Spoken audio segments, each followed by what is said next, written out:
Assalamualaikum warahmatullahi wabarakatuh. Kembali lagi berjumpa dengan Bapak di video kita kali ini. Kita akan membahas sambungan dari pertemuan sebelumnya terkait dengan noun and phrase. Kita sudah membahas tentang dua jenis frasa kata benda, yaitu polanya determiners dengan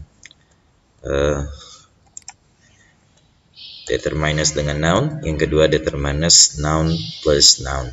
Berikutnya adalah determiner plus adjective plus noun. Contohnya adalah a good university, beautiful places, dan long bamboos. Jadi good, beautiful, long fungsinya adalah menjelaskan dari kata benda utamanya. Jadi yang di bahasa Indonesia yang terbalik itu sebenarnya antara bahasa Indonesia dan bahasa Inggris adalah di frasa kata benda. Kalau di bahasa Indonesia itu cenderung polanya adalah DM. Bendanya dulu, baru sifat, baru keadaannya. Misalnya universitas yang bagus. Jadi universitasnya dulu, baru sifat universitasnya, yaitu bagus. Atau tempat-tempat yang indah. Jadi bilang tempat dulu, baru bilang indahnya. Nah, seperti ini. Tapi kalau di bahasa Inggris posisinya, sifatnya dulu atau keadaannya dulu, baru diikuti dengan kata bendanya.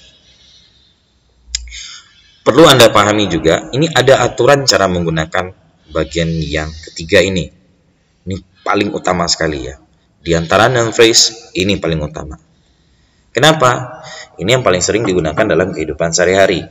Ada tabelnya di sini. Jadi ada determiners, kemudian ada opinion, fact, noun. Sebenarnya yang dua ini, opinion dan fact, di sini maksudnya adalah kata sifat, jenis kata sifat yang digunakan. Ada yang kata sifat berupa opini, ada kata sifat berupa fakta.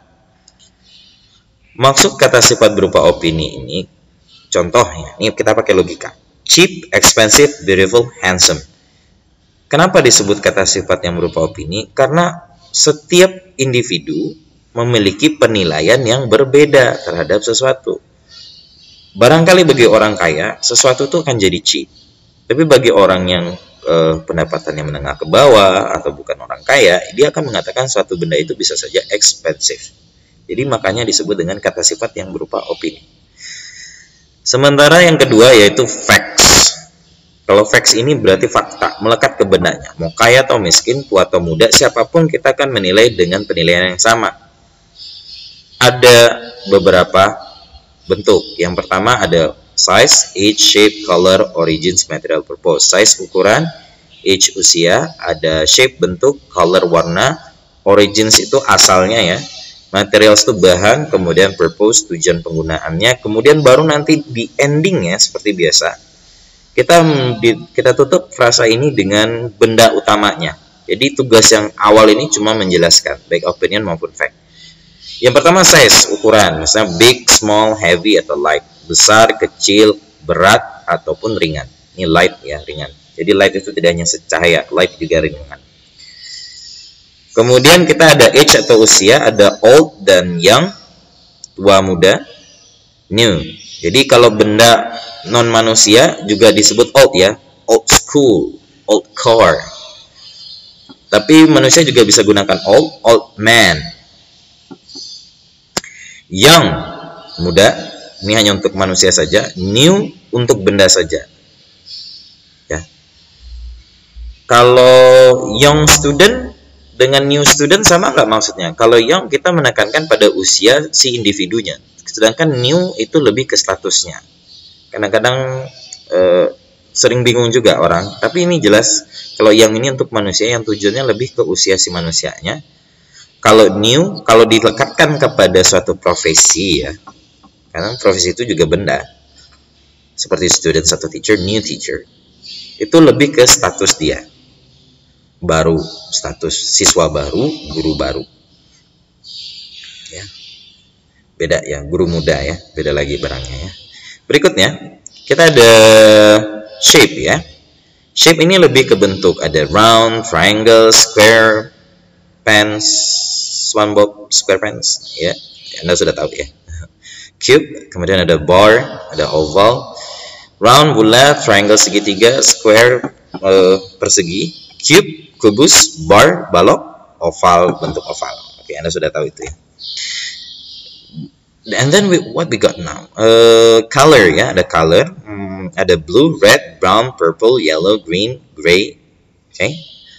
Kemudian ada origins. Ini yang biasanya kita gunakan adalah misalnya untuk negara ya atau etnis tertentu. Anda biasanya punya 3 pilihan, apakah nanti pakai akhiran an, ec, atau ish. Italian, Korean, Japanese, Chinese, English, atau Spanish. Dan sebenarnya bukan kita yang memilih, karena mereka sudah punya jatahnya masing-masing. Barangkali bisa Anda cari tahu sendiri cara penggunaannya.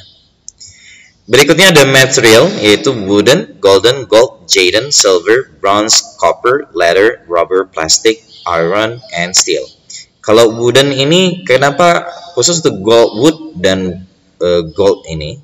Ada wooden table, artinya. Misalnya kita gabungkan ya, wooden table. Wooden table berarti kursi terbuat dari kayu. Golden table, kursi yang warnanya keemasan. Nah, beda ya antara gold table dengan golden table. Kalau golden table itu bukan mejanya dari emas, tapi mejanya berwarna keemasan. Sementara kalau gold table baru terbuat dari emas. Kemudian ada jaden. Jaden itu giok.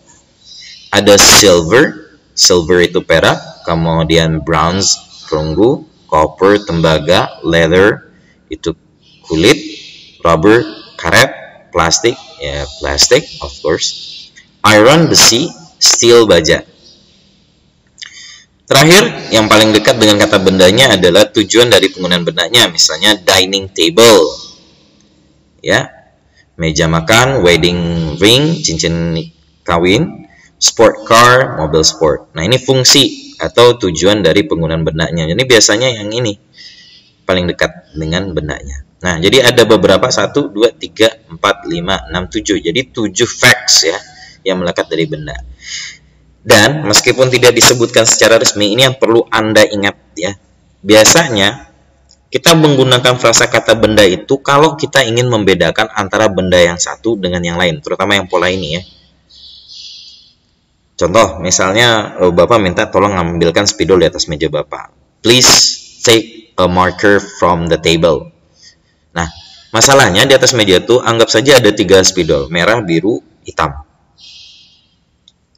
Logikanya, kalau Bapak bilang tolong ambilkan sebuah spidol, kalian akan milih satu di antara 3 warna tersebut pastinya. Karena Bapak cuma bilang 1 spidol, terserah deh mau ngambil merah atau biru atau hitam jadinya. Nah, ini tandanya frasa yang Bapak gunakan belum lengkap ya. Nah, supaya lebih bagus, biasanya akan ada penambahan. Apa misalnya? Nah, tolong ambilkan sebuah spidol biru di atas meja Bapak. Please take a blue marker from the table. Jelas tuh, berarti yang mau diambil memang biru. Atau yang merah saja, a red marker. Atau yang hitam saja. Jadi perlu dipahami, guna dari frasa kata benda adalah membedakan antara benda yang sejenis. Kita lihat contoh. Contoh lainnya misalnya gini. Sebuah karpet Mesir yang mahal. Karpet kan banyak dari negara lain, ada yang dari Turki, ada yang murah. Bagaimana? Jadi Bapak bilang tadi apa? Sebuah karpet Mesir yang mahal. Kalau kita ingin menggunakannya dalam frasa, dalam bahasa Inggris ya, sebuah karpet Mesir yang mahal. Mahalnya didahulukan dulu. Jadi an expensive Egyptian carpet. Jadi disesuaikan, ada urutannya. Jadi jangan Egyptian expensive carpet. Nah, beda lagi maksudnya itu. Harusnya an expensive Egyptian carpet. Sebuah karpet Mesir yang mahal. Ada urutannya. Jadi Anda penuhi urutan ini. Dan maksimal yang perlu Anda ingat-ingat ini ya. Maksimal untuk membedakan benda yang satu dengan yang lainnya itu adalah 3 sifat. Jadi antara angka dengan bendanya ada 3 sifat, itu paling maksimal Anda gunakan. A cheap misalnya, a cheap blue dining table, atau an expensive gold wedding ring. Nah, jadi 3, expensive, gold, sama wedding. Maksimal 3. Meskipun tidak ada aturan resmi, tapi menurut sebuah buku ya, Mosaic judulnya, dikarang oleh McGraw ya.